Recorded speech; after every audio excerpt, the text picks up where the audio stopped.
Picture the greatest golfer you have ever seen. Someone who has practiced every single day for 20 years. Now picture them standing on the 18th hole of a major championship and hitting it into the water. That actually happened more than once to the best players in the world. And here's the thing nobody tells you before you fall in love with golf. That moment, that humiliation, that is not a bug in the game. That is the entire point. By the end of this video, you are going to understand something about golf that most people never figure out even after years of playing it. Why this game is completely built around failure, and why that is the most beautiful thing.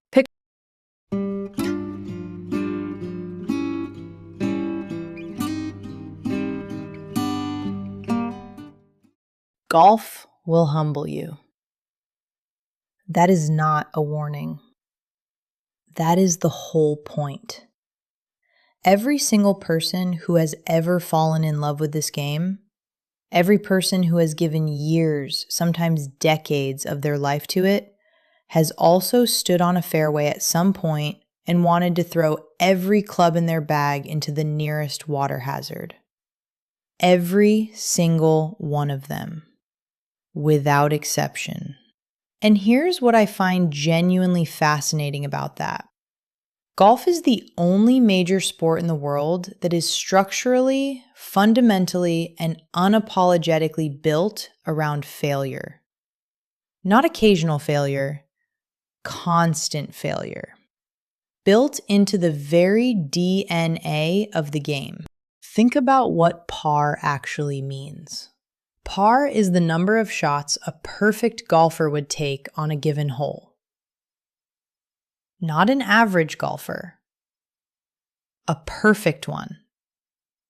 Which means that every single time an amateur golfer steps up to a hole, every time, the game has already decided that they will most likely not achieve perfection. And they play anyway. Millions of them, every weekend, all over the world. There is something in that worth sitting with for a moment. Most sports reward you when you do well.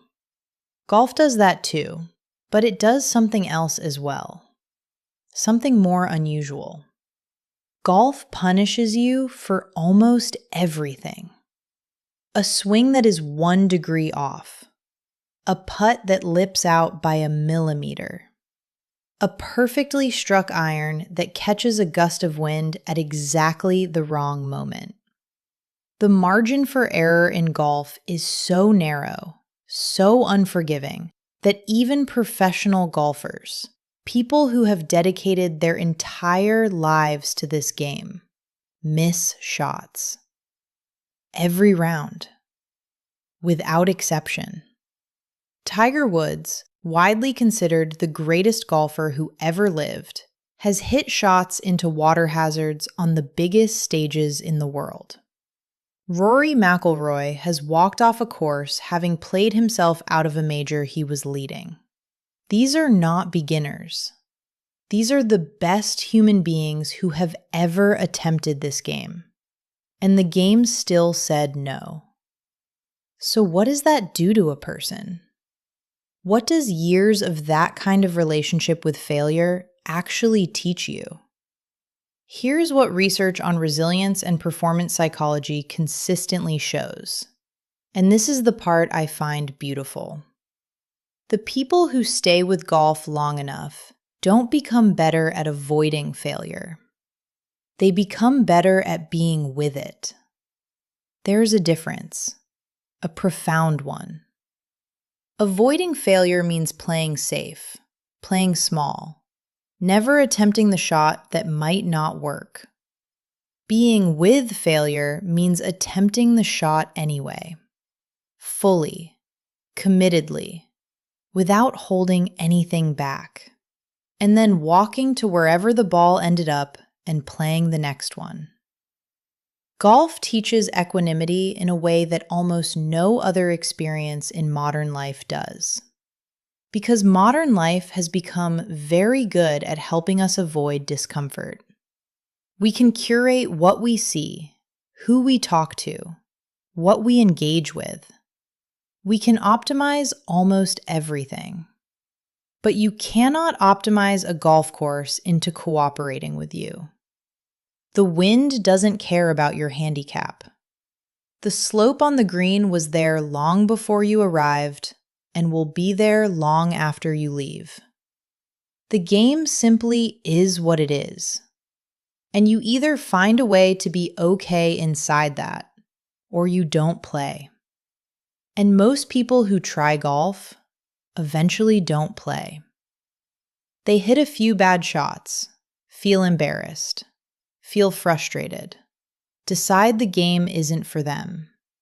And that is completely understandable. The entry cost of failure in golf is high. But the people who stay, the people who come back after the round where nothing worked, who book their next tee time while they're still in the car park replaying every bad shot in their head, those people have found something. Something that is genuinely hard to find anywhere else. The knowledge that they can fail completely and still be okay. Still come back. Still try again.